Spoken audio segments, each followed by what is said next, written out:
నల్గొండ జిల్లా కేతేపల్లి మండలం కాసనగూడు గ్రామంలో విషాదం చోటు చేసుకుంది. అంగన్వాడీకి వెళ్లిన 4 ఏళ్ల అయాన్ పక్కనే ఉన్న నీటి గుంతలో పడి మృతి చెందాడు. అంగన్వాడీ సిబ్బంది నిర్లక్ష్యంతోనే బాలుడు చనిపోయాడంటూ ఆందోళనకు దిగారు అయాన్ కుటుంబీకులు. అంగన్వాడీ కేంద్రాన్ని ముట్టడించి సిబ్బందిని నిర్బంధించారు. ఘటనా స్థలానికి చేరుకున్న పోలీసులు అంగన్వాడీ సిబ్బందిని పోలీస్ స్టేషన్కు తరలించారు. అంగన్వాడీలో 4 సిబ్బంది 6 పిల్లలు ఉన్నారని తెలిపారు స్థానికులు. 4 కలిసి పిల్లల సంరక్షణను చూసుకోలేకపోయారా అంటూ ఆగ్రహం వ్యక్తం చేశారు.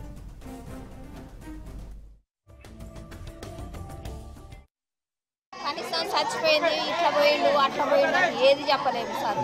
వాళ్ళు మాత్రం మాకు మేడం చెప్పాలగా, చెప్పాలా చెప్పొద్దా, ఏది చెప్పాలి. మేము ఇవ్వలే, ఏమని చెప్పాలి, మేము ఇప్పుడు ఎట్లా చచ్చిపోయాడని చెప్పాలి, ఏమని చెప్పాలి.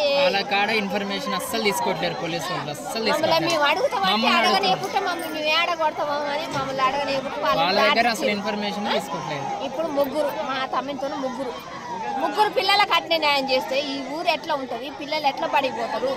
గవర్నమెంట్ స్కూల్ అని పంపిస్తుంటే పిల్లలు మేము దేశం దేశం దేశం దేశం తీసుకుంటా పని చేసుకుంటాం, మేము సాగుకుంటున్నాం మా పిల్లల్ని.